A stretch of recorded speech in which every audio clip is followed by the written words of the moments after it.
Welcome to Reparenting Daily, your free daily guide for inner child healing and repairing the relationship with yourself. This podcast helps you establish a consistent reparenting routine and is divided into 3 sections.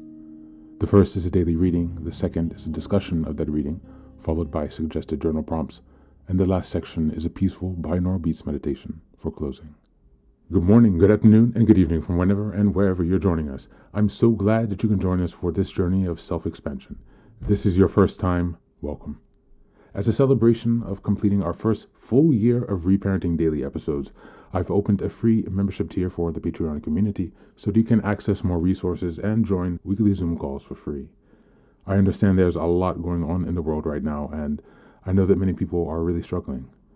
My hope with this is to encourage others to still pick up the work of reparenting and offer a free community where people can come together and do that. I'd also like to thank all of you who've been along on the journey so far. Just as a reminder, this is a free podcast, but you can support the project by purchasing the Reparenting Daily journal where you can follow us along all year. This 333-page journal gives you extra insight and resources for each week, and it also provides space for you to keep your notes. Another way to support the podcast is to purchase the Fairy Tales for Reparenting series, volumes 1 through 3. This collection organizes famous and obscure fairy tales from around the world into 3 phases of the hero's journey, beginning, middle, and end. And while you might think that fairy tales are for kids, I'd like to challenge you here. These stories contain profound truths and lessons carried down over millennia that we can use to integrate in our reparenting journey. It's a fun way to connect with your inner child. Each volume contains 10 fairy tales. They include an analysis section to help you dive deeper into the message, as well as journal prompts to reflect on the story's meaning for your own life. Lastly, you can also support the podcast by taking a paid Patreon subscription, purchasing the books on the website, or by donating to Buy Me a Coffee. You can find all this information on the supporter section of the website. And so, with these announcements out of the way, let's dive into today's practice. Today's reading is from Harvard Health Publications. Just as a reminder, we're in February and the theme is self-compassion and self-kindness. We're in week 3, the 15th to the 21st, and the theme for this week is cultivating inner warmth and self-acceptance. This article is called Greater Self-Acceptance Improves Emotional Well-Being. Self-acceptance is defined as an individual's acceptance of all of his or her attributes, positive or negative. It includes body acceptance, self-protection from negative criticism, and believing in one's capabilities. Many people have low self-acceptance.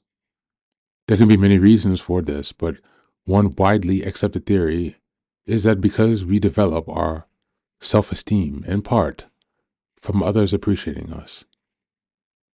People with low self-acceptance may have had parents who lacked empathy during childhood. Consequently, in their adult lives, they may need much stronger affirmation from others than most people do. In other words, ordinary levels of approval do not move the needle on their self-esteem. Some people with low self-acceptance try to bolster it by accomplishing great things, but this only helps your self-esteem for a while. That's because achievement is a poor substitute for intimacy. In addition, these people are often under the impression that taking it while suffering is a main reflection of their value. It's hard for them to believe in genuine caring, and when it does not come their way, they are suspicious of it. Or when it does come their way, they are suspicious of it. Of course, self-acceptance, or lack thereof, does not exist in a vacuum. It actually has profound effects on your physical and psychological health. For that reason, it is worth understanding that these effects are and what you can do about it. The emotional and physical consequences of low self-acceptance. Without self-acceptance, your psychological well-being can suffer, and often beneficial interventions are less helpful than for those with higher self-acceptance.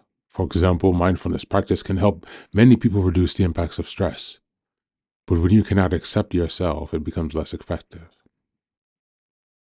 Also, if you have a physical illness such as rheumatoid arthritis, not accepting yourself can make you more anxious about your body. In this context, your automatic negative thoughts increase. In addition, if you feel negative about yourself, the brain regions that help you control emotion and stress have less gray matter than someone with a higher degree of self-acceptance. That is, these regions actually have less tissue to work with. This lack of gray matter may also appear in regions of the brainstem that process stress and anxiety. Signals from these latter regions, in turn, disrupt the emotional control regions. So poor self-acceptance may disrupt emotional control in two ways. Directly, by disrupting the brain region that controls it, and also indirectly, by increasing stress signals into your brain that subsequently disrupt these regions. How to bolster self-acceptance. There are three ways to bolster self-acceptance: self-regulation, self-awareness, and self-transcendence. Self-regulation involves suppressing negative emotions such as self-hatred, refocusing on positive aspects of yourself, and reframing negative situations so that you see the opportunities in them. For example, looking for ways in which negative criticism can help you grow constitutes reframing. However, self-control may be less powerful than we think. The lack of self-acceptance can be deeply unconscious. That is, it can exist at a level beyond our conscious control. Also, when you do not accept or forgive yourself, you are still split from yourself. You do not feel together. Both of these parts, the one that needs to forgive and the one that needs to be forgiven, are at odds with each other. In this situation, transcendence can help. When you are self-transcendent, you rely less on things outside of yourself to define you. Instead, you turn to an unforced sense of connectedness within the world. You achieve this by contributing to work, family, or a larger community. The goal is to seek unity with some system in a way that is heartfelt and authentic. Any of the methods I've described in this post may also contribute to self-transcendence. Fortunately, just like self-acceptance, self-transcendence also engenders physical changes in the brain. It has been associated with increased serotonin transporter availability in the brainstem. As mentioned earlier, the same region impacts self-acceptance. Transcendental meditation is another potential tool to consider for self-transcendence. It decreases cortisol and reduces your stress response. Thank you. That's the reading for today.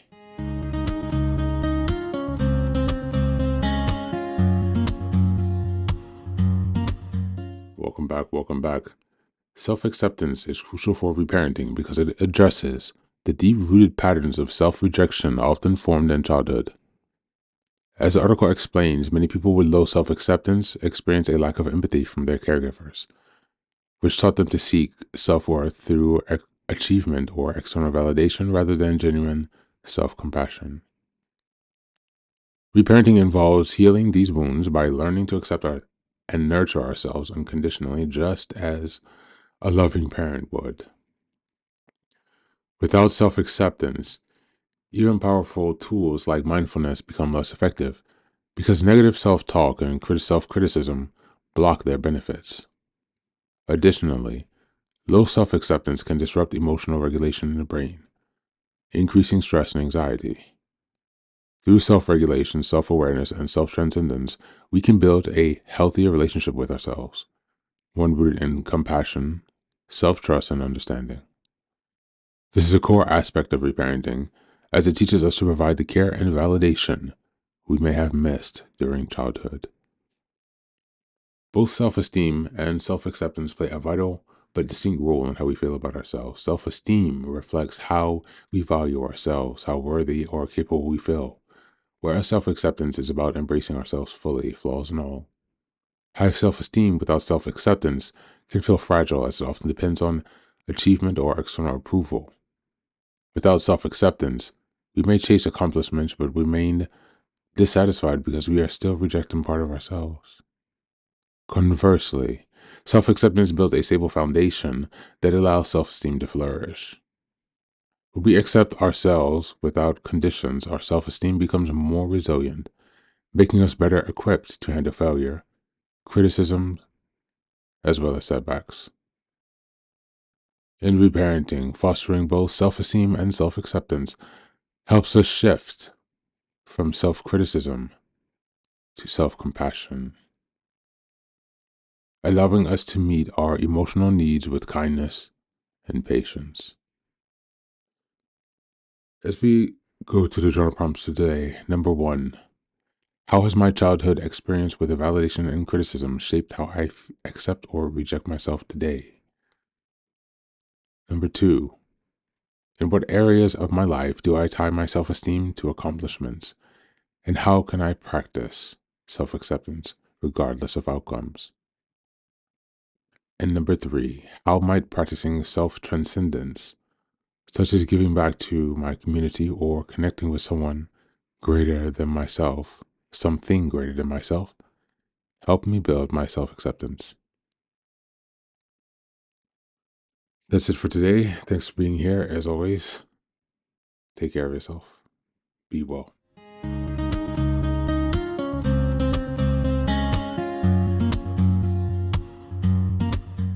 Welcome back. Now, this is the third and final section of the daily podcast. This is your silent meditation. Please find a place where you can be comfortable and undisturbed, where you can relax and spend some time with yourself for this 10-minute silent meditation.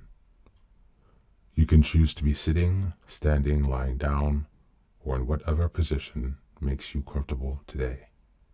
Just take some time to listen to yourself. Next, be sure that you are taking some time to be with your breath to connect with your body.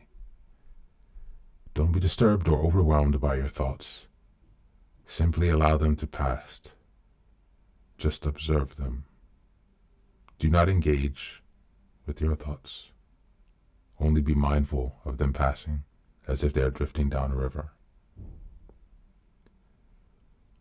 Use this time to connect with yourself. Whatever time of day you are listening to this, Namaste.